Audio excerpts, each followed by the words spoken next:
You are now live. All right, folks, we're live at the gym. Wait a minute, hang on. Create a room. Okay.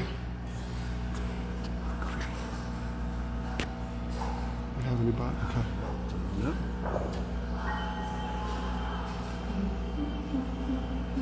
Okay, cool. The telling followers have started.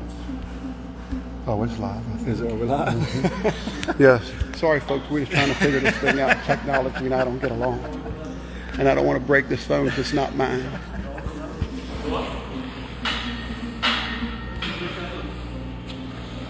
Okay, I wonder why it's cloudy.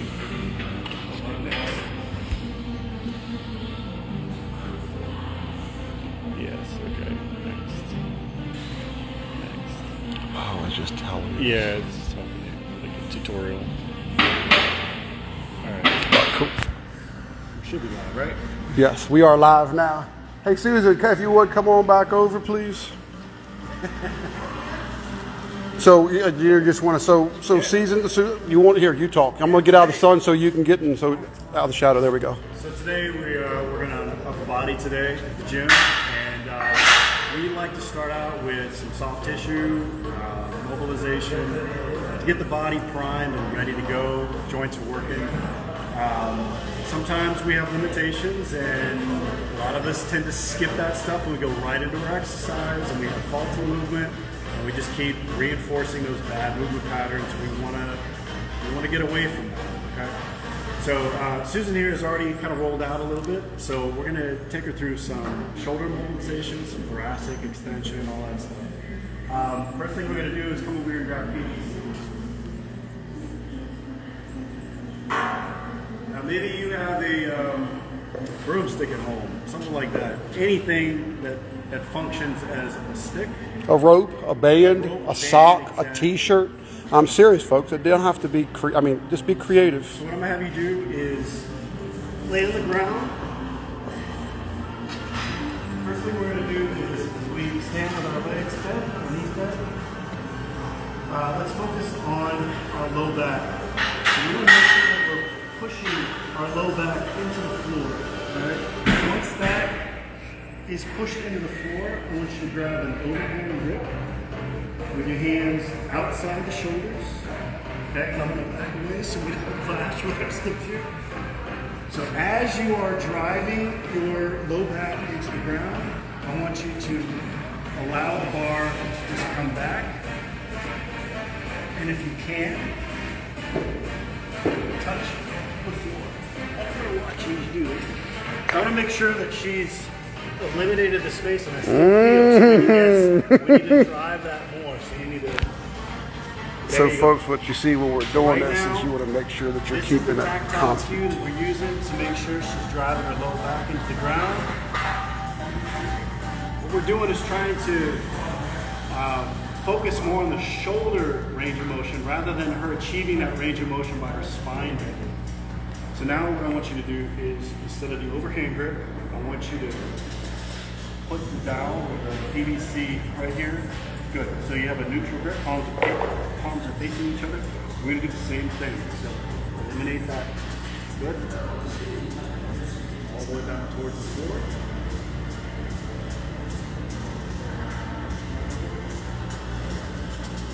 Good.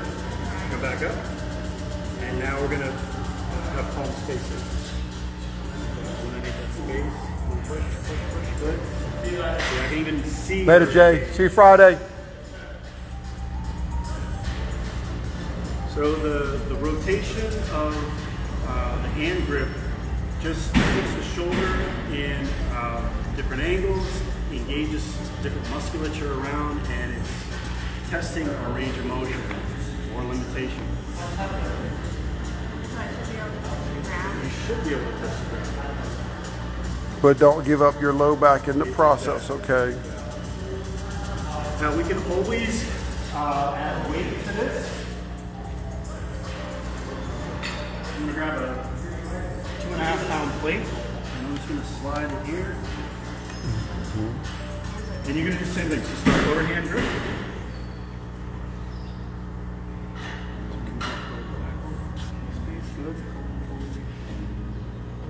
And the plate can be a 5 pound plate, obviously. This is just to apply more force so she can maybe achieve that range of motion. Maybe she's stuck here, right, with the empty dowel or the empty PVC, but the weight now pulls her down into that fuller range of motion. Go ahead with the palms facing. Good.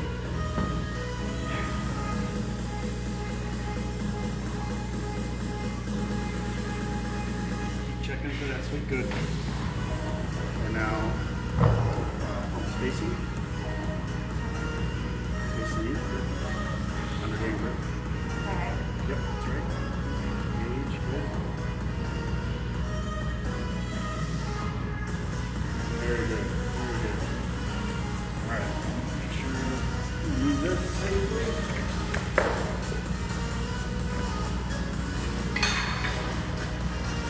All right. So folks too, so just know, like, every time you go into the gym or when you come in and when we do this is something that we all start with.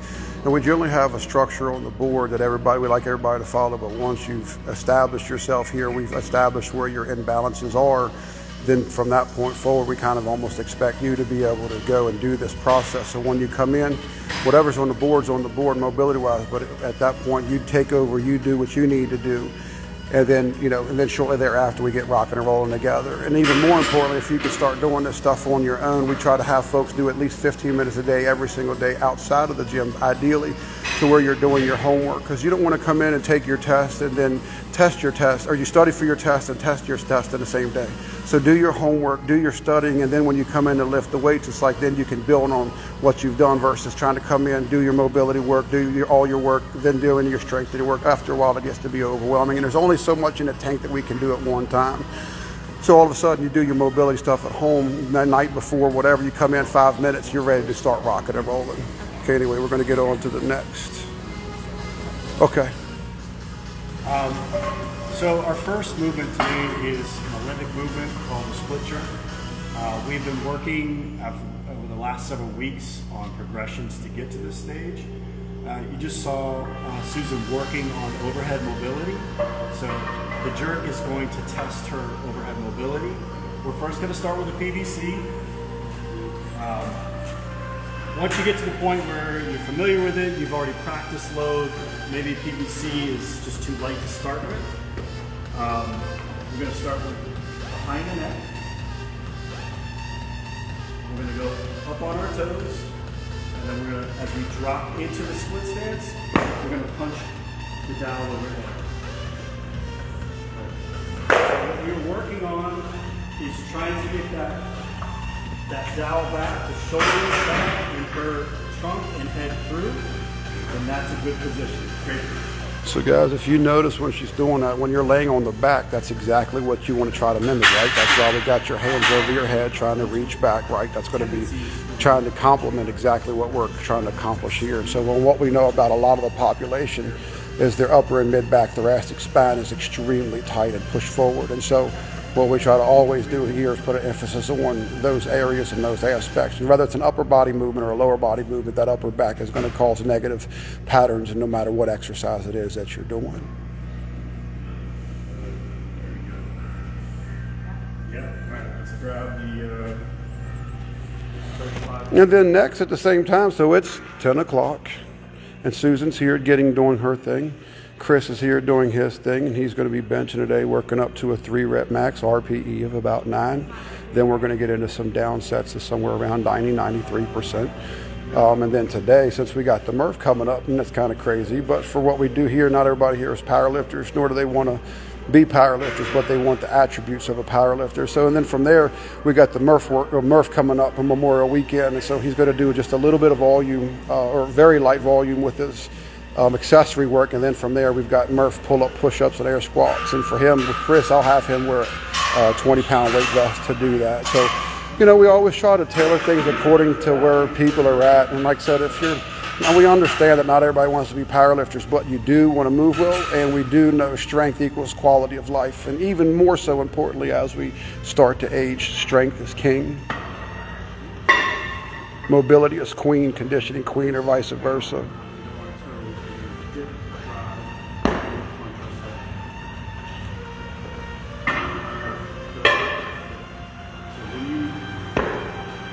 catch, right? Recover with both feet and breathe. Good. Recover.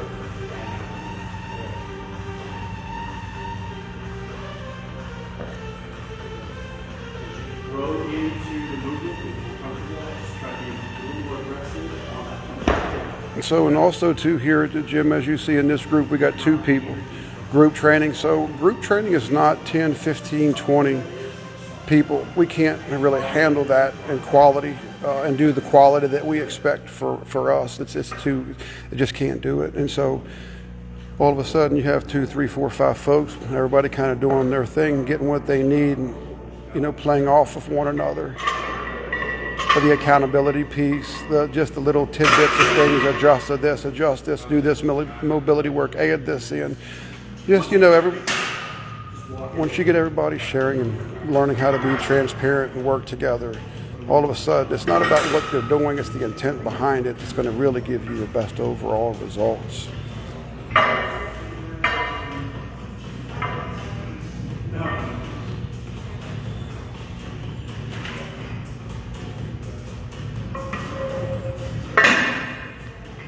And see, for me, what I would like to see as this, you know, continues to hopefully grow and progress and move forward, I'd like to get to the point where we could reach a pretty big audience that are now either training at home or not back in gyms. And you don't have to be at a gym to still have a really good workout. There's a lot of things that you can do to help to see good results. But also, too, for us, being around folks and the camaraderie and building the community that we all are looking to build, everybody's got to play their part and being uncomfortable at some point. So I feel like the more that we can start to embrace that, the more we allow ourselves to grow and start to navigate in ways in life in ways that maybe a couple years ago, even months ago, we didn't. Change takes time, even good change. But it also has to be consistency.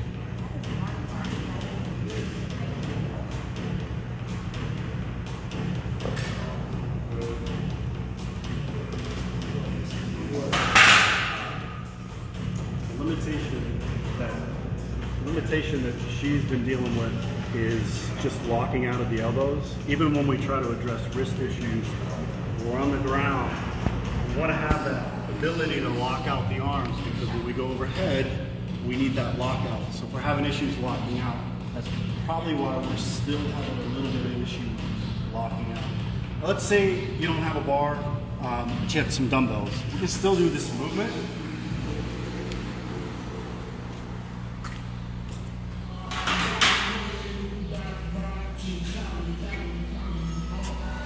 With a single dumbbell.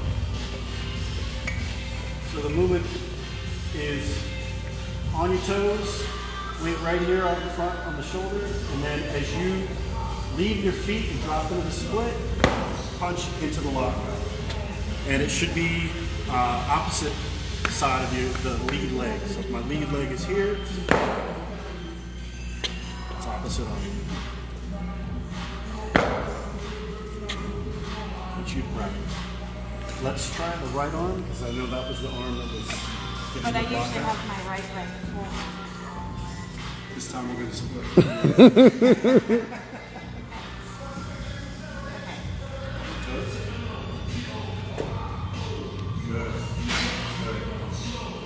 And so, as you can see, with the single arm, it allows her to have a little bit more control and that arm not drifting quite as far forward. And as you can see, it's still a little bit with the dumbbell, but not nearly as much. So each arm we can start to see and work it a little bit more independently.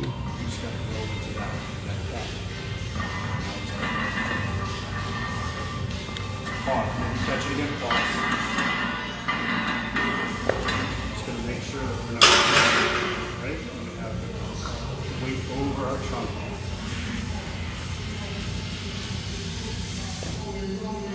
Yeah. Very good. Very good. How does the weight feel for this movement? Good. Good. Switch sides again. Do 2 more. Just for balance. Good. Keep resting with those feet. Nice job. Nice job. Good work. Good work. Yeah. So, if you're limited on equipment, you're working out at home, we can always do variations of the Olympic lifts. It's good for explosiveness, power. These are typically qualities that speed, power, that we don't train as we get older. We like these slow, tempo movements, and this just gives our body a different quality to address and build up. And that's why we program in the beginning, because we are moving fast, we're moving lightweight, and eventually, as we're about to do, we're going to move into our more heavy strength movement.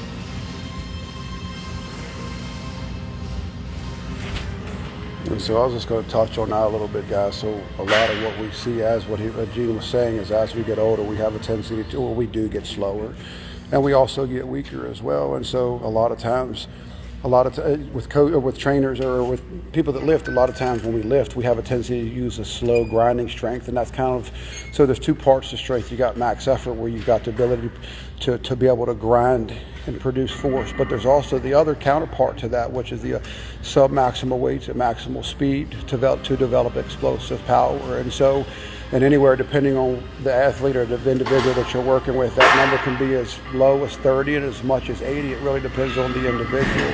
And so, but that's one of the big things that we try to also emphasize here is it's more of speed work, or the ability to produce a lot of force at one time. And so anyway.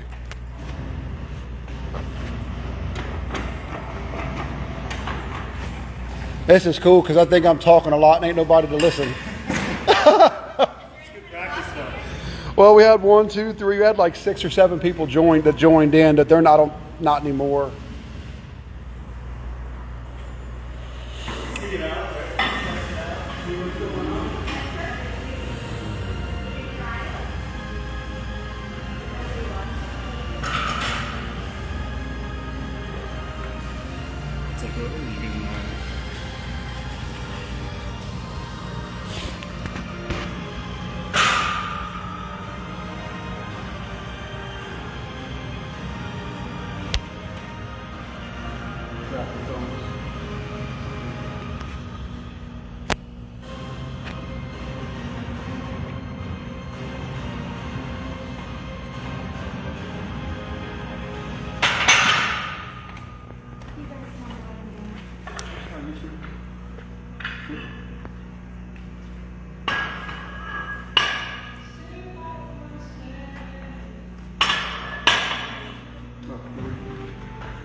So the setup is important. Want to make sure that the body's not too far out in front of the bar.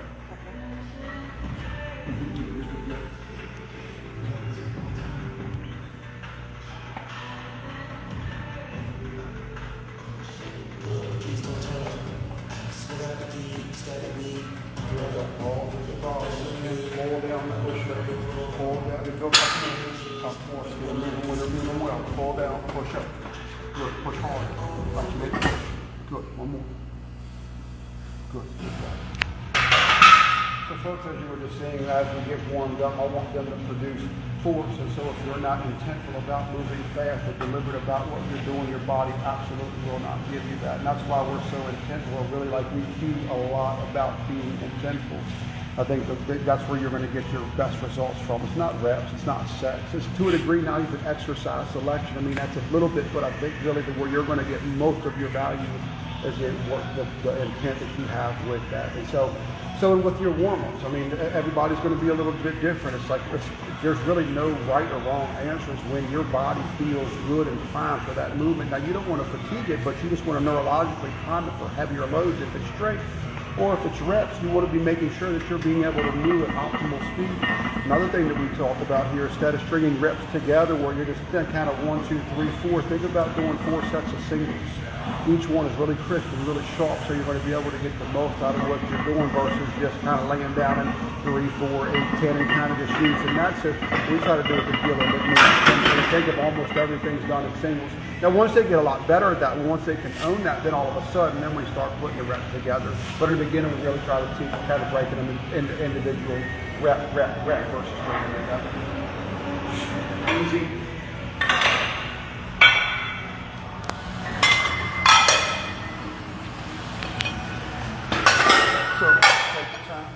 bring it out of the rack. Remember, take it, bring it out of the rack. When you're pushing your chest up, hold. Yeah, freeze your number.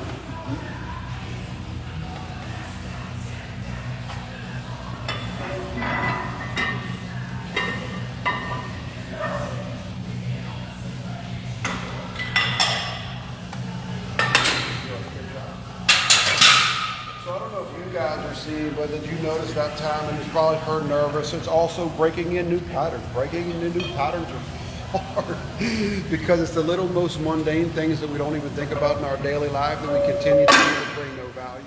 So I don't know if you all saw when she did that, she got her breath, which was really shallow, picked the bar up and brought it out. What I like to see is I want you to try to take in as much air as you can. I want you to fill your lungs. The more that you can fill your lungs, the more stability that you're going to be able to create. It also is going to shorten that range of motion. Once you pick that weight up and put that weight in your hands, there's no way you're going to be able to maximize the chest capacity by getting that breath. That's why we always teach, get your breath. I'll just say 5 seconds. I know it sounds big, but I try to inhale for 5 seconds. After 5 seconds, then bring it out and then go. And then back up versus you're kind of flat. You bring it out and then you start going. So really making sure that in the beginning you're kind of very methodical about how you set up. Do you want me to take a breath? But how much you do now should not change from anything we've done before. But am I using the same breath to go down on the first one? One big breath? Where else would you get? But where else would you get it? There's only one place to get it, and that's when you pick before you pick that bar. Ideally, in time, I like to see you get it all 3 reps on one breath. That takes time and capacity. But if you have to, breathe, make sure that you breathe at the top, get your full breath before you start into your next rep. But ideally, in time, in a very short period of time, yes, I would expect you to be able to get all 3 of these in one breath. Out over. Good. Pull hard. Good. Pull hard. Good. Got it.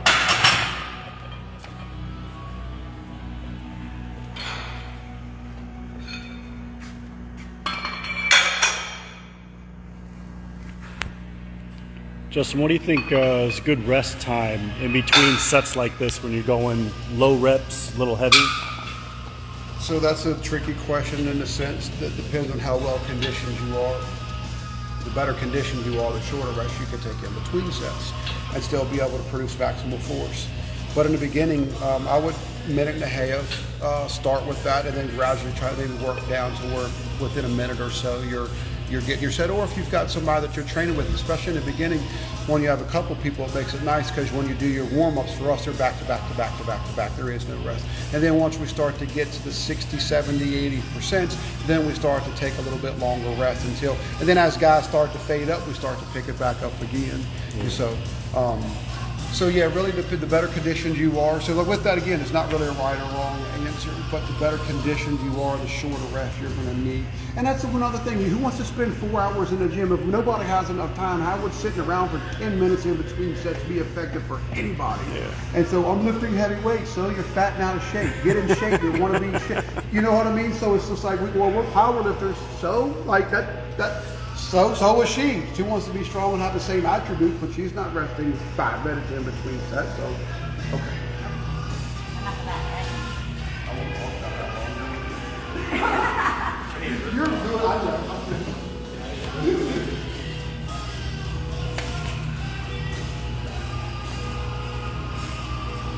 Big breath, big breath, big breath, big breath. 5 seconds.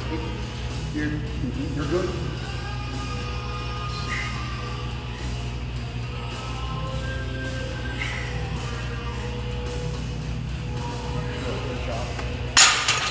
I don't know if you guys don't notice, and I'm such an anal when it comes to this, and this is probably the only thing I'm so freaking anal at in my life. But did you see again her breath is so shallow, and that's what most of us do. What do you do? Okay, that's not 5 seconds. It's time 5 seconds, and tell me if you can even inhale for 5 seconds. You want to think of this as a can, and you want to fill the can up with air. that short breath is not enough to fill Shoulders that back, can up. chest up, lats engaged, and now we can use our back and our chest. We're flat, what do? It's this. No wonder overuse of the shoulders, overuse of the elbows. So down low, chest up around the bottom of the chest, close to 90 degrees, shoulders back. And sometimes I haven't cued her yet today with that, but chest up. So, you know, shoulders back essentially for us means chest up. The higher that the chest can go up, the more stable the shoulders, the more she's going to utilize her pecs and her lats. And in the bench press, that's what you want to do. But a lot of times when we see folks doing is overusing their shoulders because they're high, because they flare. And just a lot of reasons. Part of it is more just long as their setup.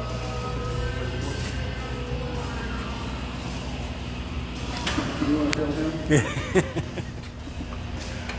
All right, I'm trying to show off. I want to see this bar move at lightning speed.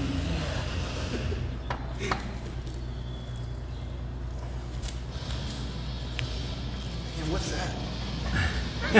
So folks, you see what that right there? So not a lot of people have that. Put your arm back down there. That right there, that's the long head of your tricep. This right here is where your pressing power comes from. What a lot of people develop is this, and that looks good. But this right here is going to be the key when you bench press. The long head of the triceps, the only tricep head that crosses over at your elbow joint. This is where you're, so that's why a lot of times you see us doing a lot of different angles and variations of tricep extensions, because so we can really work on more of that long head of that tricep. So when you go, when you see somebody, when you see that, you best watch out, because that means something.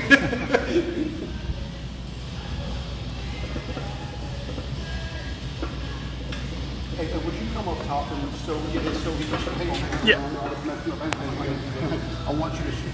So watch the setup, right? Okay, he's been with us for a couple of years, she's been with us for a couple of months, but just a little bit different. Watch how we get set up here versus there, okay? So driving the legs, driving the shoulders back into the bench as hard as he can, picking his chest up, squeeze it stable, watch his breath.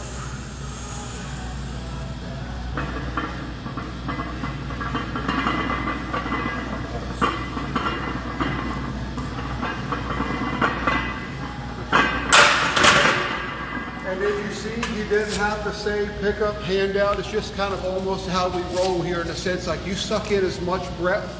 Once I see you're not sucking in anymore and your mouth closes, from there we'll pick it up and then we're going to go out together. And so that in a perfect world, that's how it would be. And doing lift-offs is extremely hard. I had a guy here this morning who's working on giving me a handoff and he almost broke my shoulders. Not intentionally, but you just don't know if you do that. But for a lifter, somebody that's good at giving lift-offs and as far as the bench and that sort of stuff is an absolute game changer. Because what happens is they give a lift-off and it either untucks our shoulders because they pick it up or they take it out too high or they don't take it out at all. So that's another big thing that in time, I want everybody to be able to give handoffs just like that. You wish you look at 50 people on gym, you know here, every 51 of those people will know how to correctly give you a handout. Okay. No, we're going to do one more set of 3, then this set looks good, then we'll go up again. Take your time, get a good setup.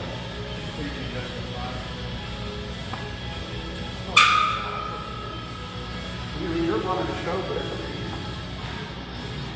it was really good.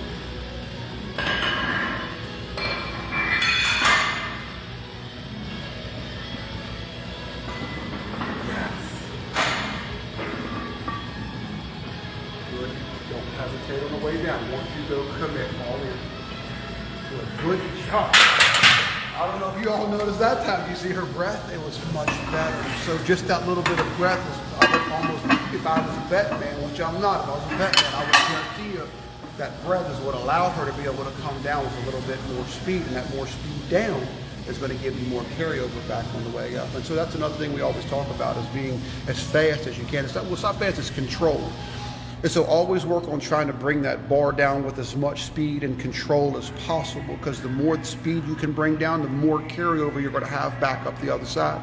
Remember, in a bench press, it's not the pressing, it's the most important part, it's the pulling part. And if you ask 99% of the population, how do you bench press? What's the first movement? They tell you it's the press, unacceptable. Here, it's the first thing is the pull. Because if you can't pull, you damn sure ain't gonna press. So that's why those two have to go hand in hand.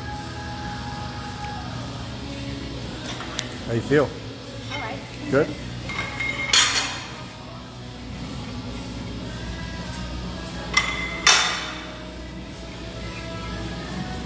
So how do we know when to load the bar heavier, when to just call it a day? You know, they say weightlifting is not about feel, and I 100% agree with that. But also at the same time, if you just heard Chris and I dialogue, and he asked me what I thought he should go up to. He was going to go a 5. I said a 10.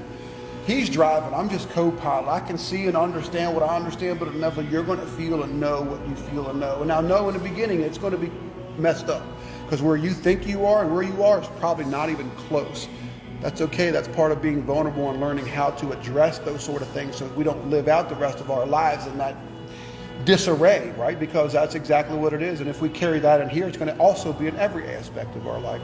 And so back to that, like, so I said a 10, he was going to go a 5. He did a compromise. It looked really easy.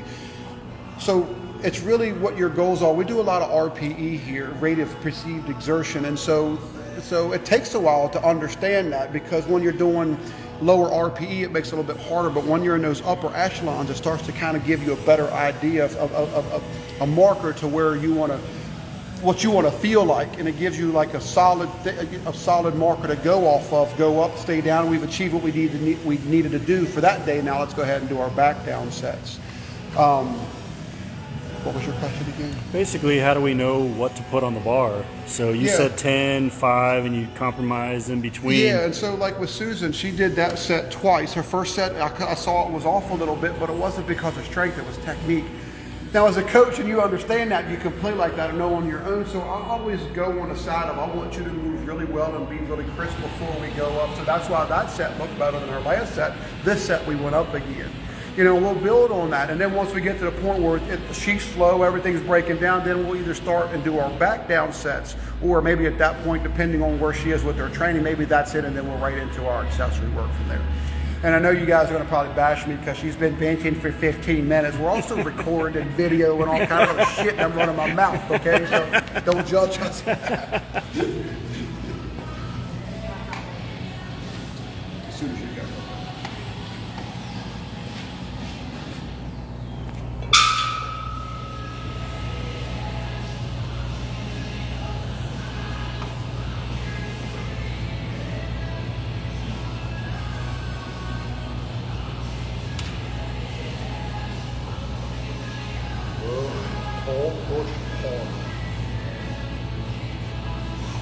Yes, I hope you all saw that. Yeah.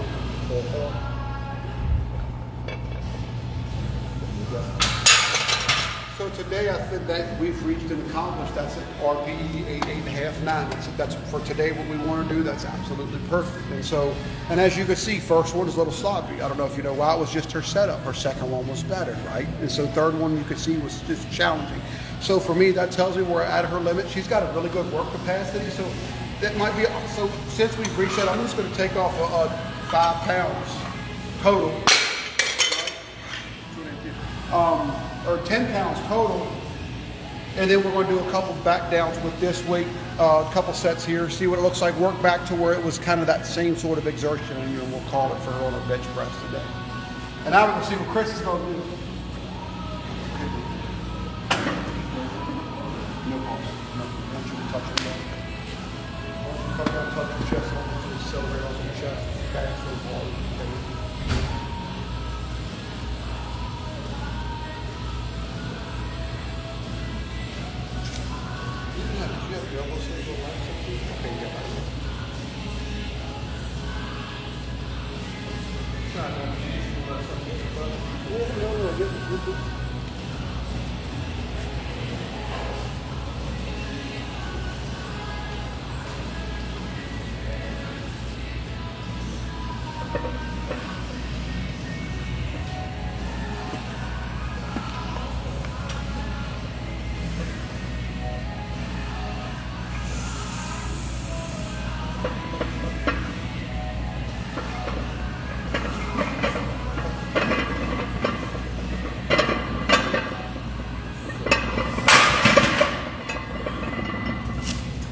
So I said 10, he said 5, 5, 2.5. Looked good to me. I think he could have done 10.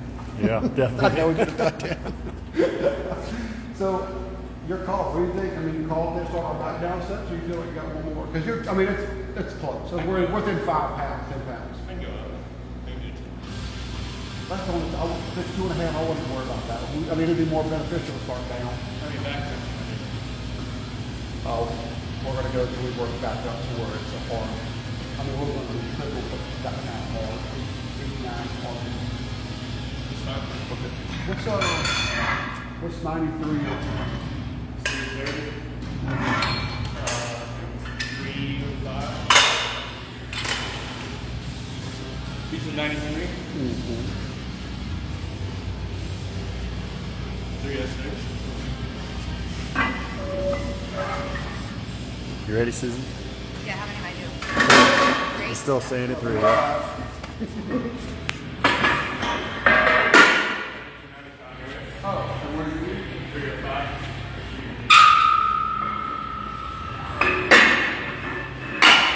Get your setup right.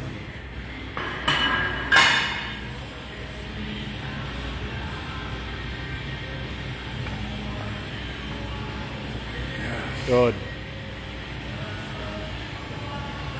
Push hard. Use your legs and drive. Speed the foot.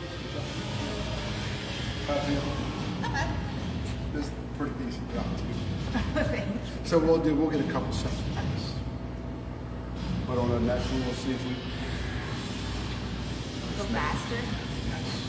And it takes time to do that. I always press that issue, but remember, control is key. Fast, yes, but not expensive. Am I doing a running clock? Yes. So after once we get this set.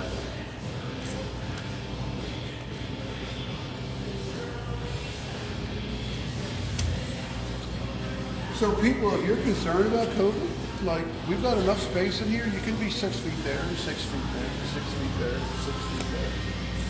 Like if that's part of what you feel nervous or anxious about. So when we say small group, we don't mean more group training. It's not 10, 12, 15, 2, 3, maybe at the most 5 or 6, at the absolute most. And so that's not really a big, I mean, we've got enough space here that we haven't had any issues, no trouble with that really whatsoever. A lot of ventilation. Yep.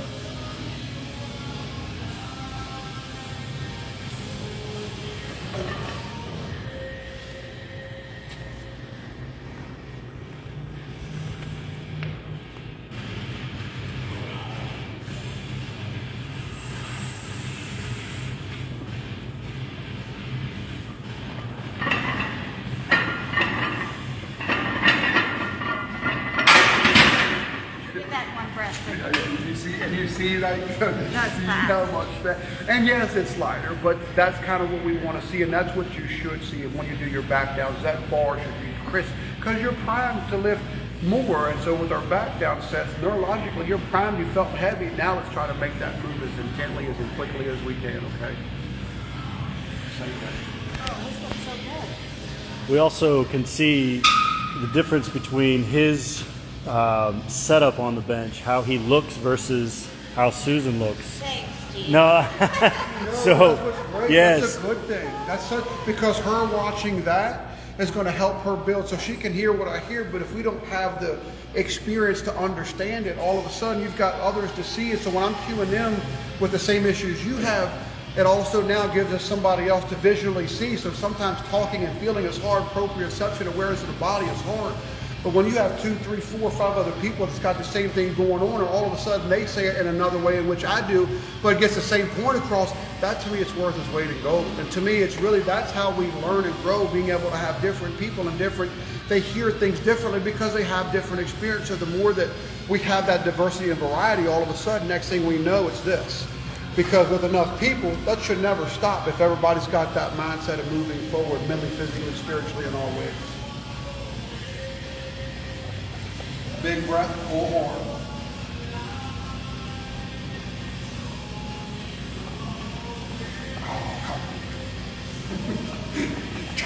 Push hard. So I don't know if you all saw. G saw, I think she knew. As soon as she brought it out of the rack, she started down. And that is something that's so common. If you're a lot of the global gyms, and not knocking global gyms, but there's not a lot of structure there. And so all of a sudden they bring it out of the rack. They're not set and they're on their way down before they're even ready to go. And so how are you going to be successful with that mindset or thinking or moving like that? So what we have to do is be vulnerable, and it's uncomfortable, but that's growth, right? So be vulnerable, and anytime you do something new or you're learning, you have to be vulnerable. You're going to look like an idiot. Who cares? Because if you in any aspect of your life, as we get older, we try to navigate that less, but then we get so dull and so depressed and so lack of joy. And so it's not until we're disciplined or we're accountable and making progress in life now in multitude of different ways because of the variety of people. And if we can use the weights as tangible to help us on the spiritual realm in the conversations, why wouldn't you? And so here it's so much more than just working out and lifting weights. That's a big part of what we do. That's our end. But if we don't address the internal trauma that we all have, you might as well forget about thriving to any capacity. And so physical good, but internal, and learning how to understand that, or learning how to make the good jumps and be smart about truly where you are. And it doesn't matter what you did last week or yesterday, because a lot of times that's what we compare ourselves to. We got to learn to be able to be in that day, to be present in that day. Whatever we do, that's 100%, and we're going to move forward. Don't get so caught up, and a lot of times we do that here. We are so groomed to be in this negative mindset, and everything that we do that's got a negative, ugly kind of view to it. And so until we can start to change how we view the perception in which we see life through, if that's ugly, everything else will be ugly. But if you can find one aspect that will open up many doors, what is it to make you happy? You like to dance? You want a mountain bike? You like to, tiddlywinks, checkers? I don't give a shit what it is, but find a discipline and a good group of people around you and find a tribe. And next thing you'll know, you'll thrive in ways you never thought possible. And truly, that's the name of the game. So whether it's here or wherever it is, I think if we all want the community that we're yearning for, if you're not going to play your part, then shut up. I mean, that's kind of it.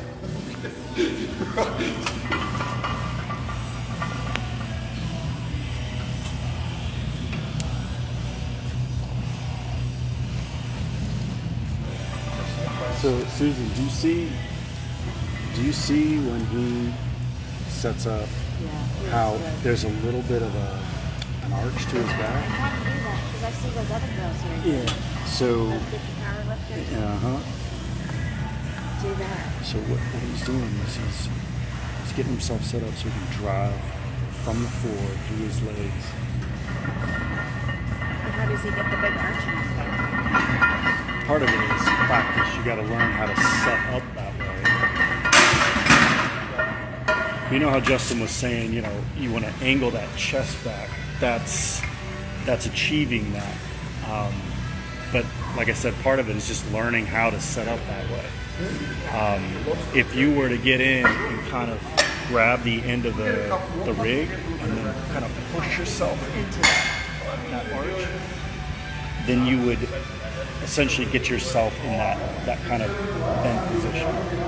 So here, you grab the phone, take a shot. So instead of just flopping down on the bench, right? You see a lot of people grab the rig and kind of just use their legs, and you're pushing yourself into this position. Now I need to get myself on the bar, but now I've angled my chest.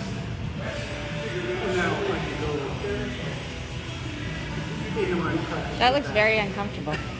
To be honest. Again, once you do it more often and learn how to do it, so get yourself underneath. Yep. Push with your legs. Your butt stays on. Now don't lose that angle, right? Don't lose that tension. Big breath, unrack it, don't go right into it.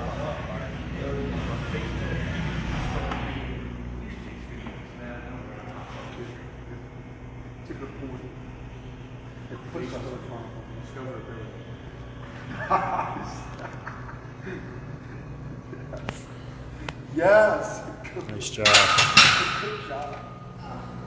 And so, folks, every week, if you've been seeing her progress, I know but every week she gets so much better. And if we can And yes, it's moving, and yes, it's from weights on the bar, but that's not just the only way that we equate progress.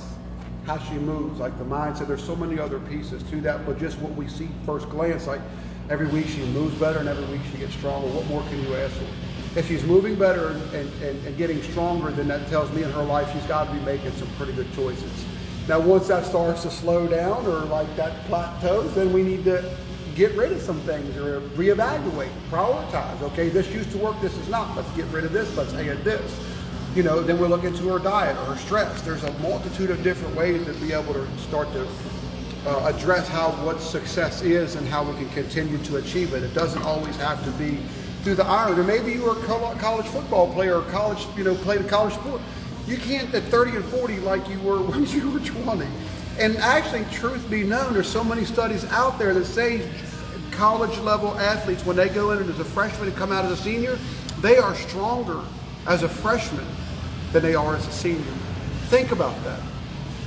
At that level, it still happens. They go in and they get more broke up and more beat up and more injured, and they get weaker as they go on or not better. You don't think that's going to happen to us if we don't have a plan or a program or some sort of system that we've tried to get to a point where, okay, this seems to be super effective. Think about that, even at that level. So there's so much information out there, there's so much, it can be daunting, but if you start to find things or just start taking bite-sized pieces of your equation, all of a sudden, bite-sized piece that just makes sense of it, understand it, then you just start putting piece together, get rid of that person, add in this person, get rid of that thing, add in this thing, and next thing you know, 2 weeks later, a month later, you're down 10 pounds and you've gone to the gym 3 days a week for a month and you haven't done it in 10 years, you know what I mean? So success doesn't always have to be just here, you know. It could be drinking an extra bottle of water, I'm not shitting you, that's simple. Or whatever you think of negative, counterbalances it with something positive. Regroom yourself in a way, start to take ownership of the way that you think.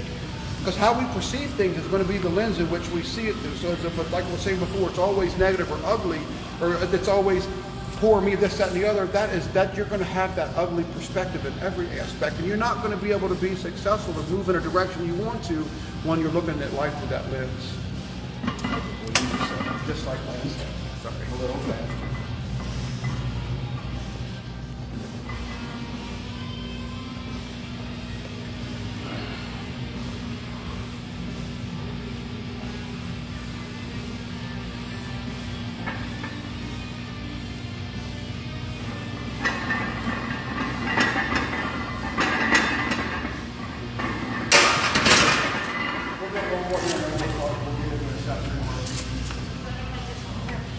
Yes, last one, definitely, yes. How cool.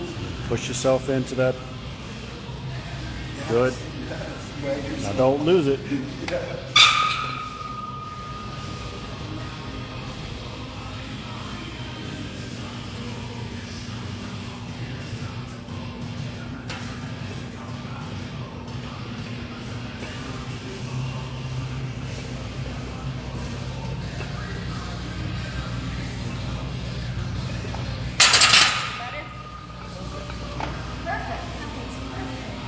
So we know from week to week, we're not always going to be able to get 5 extra pounds here, 10 extra pounds here. When do we decide, all right, we need to go back to the drawing board, we need to do a different exercise? Yeah, so for here, what we generally do is generally about week 3 or 4. Well, it really depends on the group of people and just kind of what they're used to. Generally, what you can see is generally much more than about 3 to 4 weeks, you're going to start to adapt to the training that you do, and then you're going to start to see negative effects. Shoulder pain, poor movement patterns, your body's just starting to figure out what it is that you're trying to do. And so there's a lot of different ways. So sometimes you can just do the same exercises, but just completely cut your volume in half. So if you're doing 4 sets, do 2 sets. Literally on a deload week, it should feel like you're doing about half the work that you were before. So what we've been doing for folks is we've been doing either pin press for the last 3 to 4 weeks, pin press, or the Duffalo bar bench press. So if you're weak off your chest, Duffalo bar. If you're weak in your triceps, we do the pin press. So we've been doing that 3 or 4 weeks. Everybody's made great progress. But on Monday when we came in, we started to see, this is our 4th week, we started to see majority of the people starting to plateau. Their numbers weren't going up anymore. They were the same as what they did last week. And that's new because every week they've been going up anywhere from, I'm not shitting you, from 20 pounds to 60 pounds, making those kind of jumps every single week. And so for us, that just lets us know it's time to back down. So back down what we've been doing, change exercise, cut the volume in half. So what we decided to do was go to a straight weight bench press. And we're doing 3 reps this week. And then next week we'll go to a single to retest our max. And then the following week we'll start off into a new training cycle. So it also, when we do the deload, it gives us the time to see where they're now weak. So if we've been training and putting more emphasis on the triceps or the chest, wherever they're weak, we should see a carryover on that max effort bench when they go back to do that. And if not, we need to make some adjustments. We need to do something right? Or if they made minimal gains. And then we go back to the drawing board, and then, okay, maybe it's pauses, maybe it's tempo stuff, maybe it's more upper back, So every couple of weeks when you're training, you're giving certain things attention, but you're also neglecting other muscle groups. And so a lot of times what we try to do is the muscle groups that now are getting neglected, the past couple of training cycles, we start to incorporate that in. And so if that makes sense, it's just really a constant variety built off what you've done the previous weeks. And what you'll see over the course of months and years is you can go back and look at your training log and saw what you were doing and where you made your best gains. And then you can start to add in those movements, because as we continue to evolve, we want to actually do less, not more. And I know that sounds silly, but we don't need to do more exercises. It's actually less and just more intent for what we're doing. That's really what we're going to get the benefit from, not just by adding sheer volume. And a lot of times that's what a lot of folks end up doing.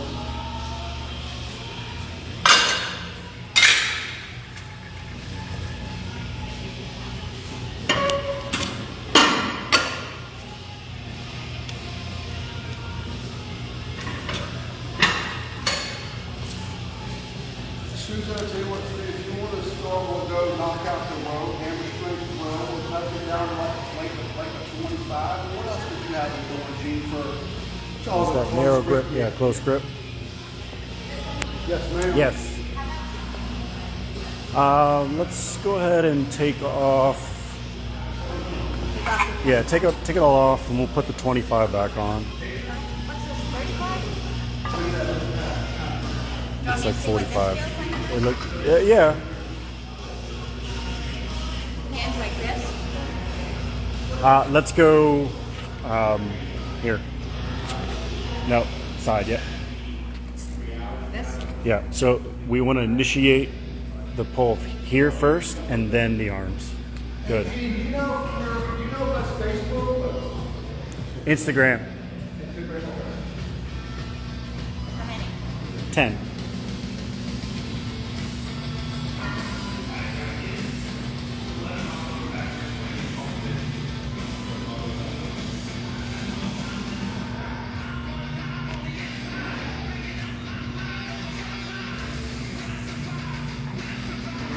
Good. You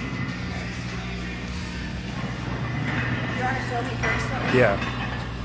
Wait, is this on? How do I get? Okay.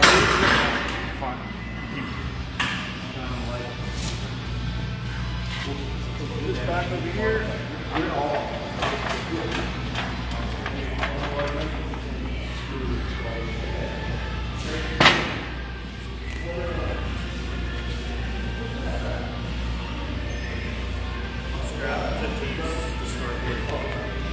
We're going to do a narrow grip, neutral grip bench press. So what I want is you to keep the elbows in tight to the body. You still want to angle that chest back, because if they're flat, notice what my shoulders do, right? They start to push inwards, and now I'm putting strain on my shoulder instead of putting the onus on my chest and my arms.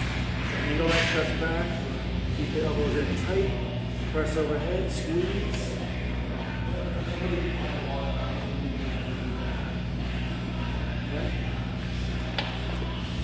So the setup is still the same.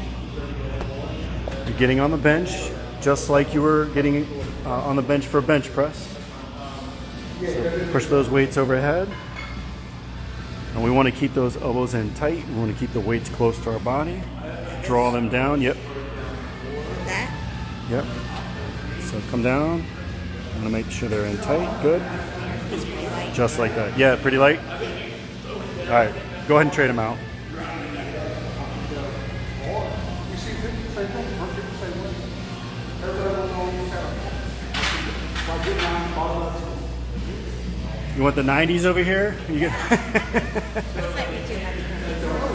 How many 10? yes. So get you set up. Angle that chest back. Keep the weights close to the body. Elbows in tight. Elbows in tight. Lock out. Good. Keep angling that chest back.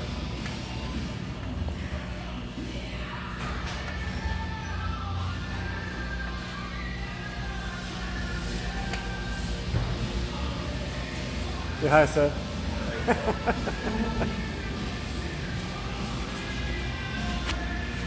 Morning, Seth. Good. We're going to do 3 sets, 10.